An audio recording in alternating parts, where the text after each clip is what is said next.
Now you can insert data into your task database, but you have no way of retrieving that data to display it all in the main activity.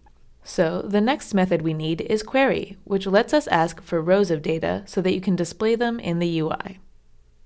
From our description of the content provider methods, you know that the query function takes in a URI and these other inputs to select data from a database, and then it should return a cursor that contains the desired data. The most important parameter is this URI, which should point to our tasks directory because we'll want to display all of the tasks we've made. In our task content provider class, we'll start our query method similar to how we started our insert method. First, by gaining access to our underlying database.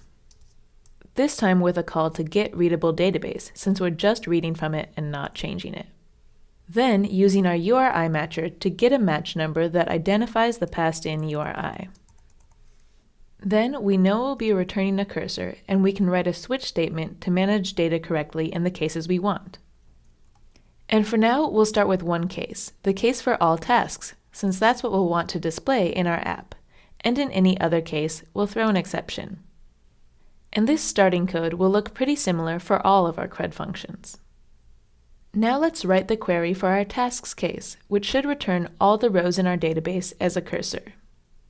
To query the underlying database, you just call db.query and pass in the table name and projection and selection arguments that you've seen before.